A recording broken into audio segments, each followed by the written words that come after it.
बहुत बहुत धन्यवाद इतना सब प्रेम सम्मान के लिए, प्यार के लिए, मोहब्बत के लिए। आज आपकी जनपद विधानसभा में आया हूँ पदयात्रा करने के लिए। सबको दूर दूर तक के बालकनी में खड़े हैं, मंदिर के दरवाजे पे खड़े, भगवान के दरवाजे पे खड़े, उनको सबको नमस्कार। मैं बस आपसे ये कहना हूं कि आपको बताइए अरविंद केजरीवाल जी ने इस्तीफा दिया है, और उन्होंने इस्तीफा इसलिए नहीं दिया कि उन्होंने कोई बेईमानी की है। उन्होंने इस्तीफा दिया है कि बीजेपी वालों ने उनके ऊपर झूठा लांछन लगाया है। उन्होंने इस्तीफा दिया है कि बीजेपी वालों ने उनके ऊपर झूठा लांछन लगाया है। जब ये झूठा लांछन सुप्रीम कोर्ट में पहुंचा तो मेरी जमानत देते हुए सुप्रीम कोर्ट ने कहा कि ये ऐसा केस है जो नीचे के कोर्ट में ट्रायल के समय पे 2 क्वेश्चन नहीं झेल पाएगा, 2 सवाल में खत्म हो जाएगा यह केस। लेकिन उसके बावजूद मुझको 17 महीने जेल में रखा गया। हेलो, केजरीवाल जी को 6 महीने जेल में रखा गया। इसलिए केजरीवाल जी ने फैसला लिया कि अभी वो अपने पद से इस्तीफा ले रहे हैं।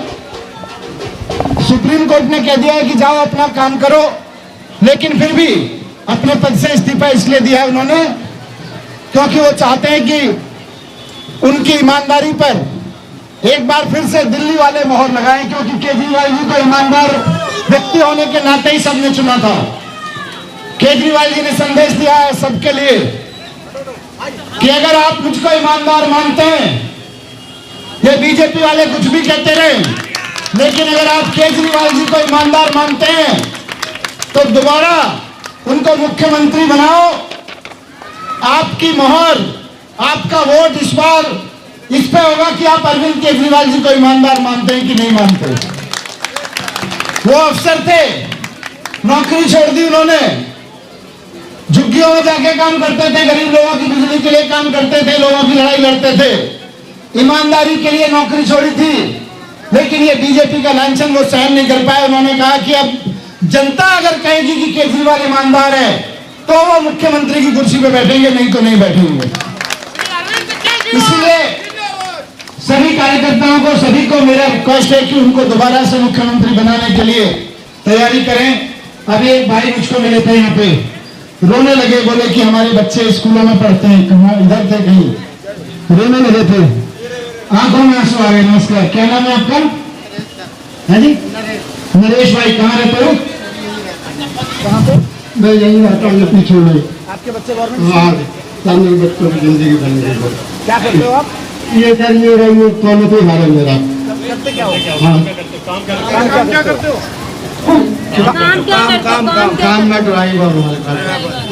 ये नरेश भाई आपके मोहल्ले में रहते हैं, ड्राइवर हैं। इनके बच्चे सरकारी स्कूल में पढ़ते हैं।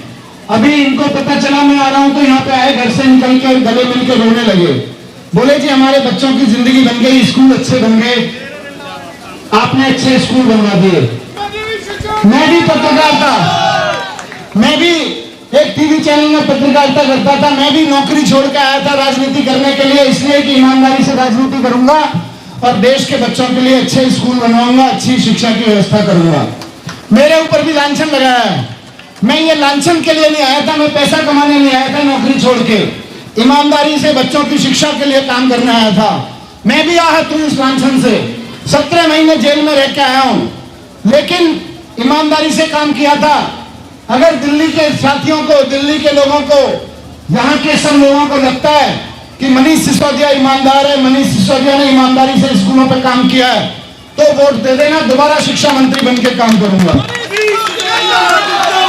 मैं वापस नहीं बैठा केजरीवाल जी की तरह। केजरीवाल जी ने कहा मैं मुख्यमंत्री की कुर्सी पर वापस नहीं जा रहा, तो मैंने कहा कि मैं भी शिक्षा मंत्री की कुर्सी पर वापस नहीं जा रहा।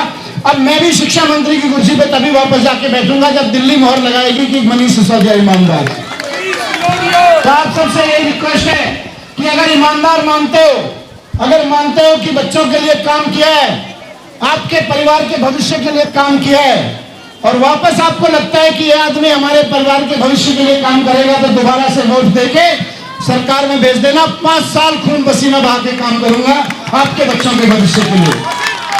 लेकिन ईमानदारी पे बात आ गई है मेरी, आपको बताना है कि मैं ईमानदार हूं कि नहीं हूं। आपको बताना है कि मैंने बेईमानी की है या मैं ईमानदार हूं। भारत माता की बहुत बहुत धन्यवाद। सभी कार्यकर्ता साथियों से अनुरोध है,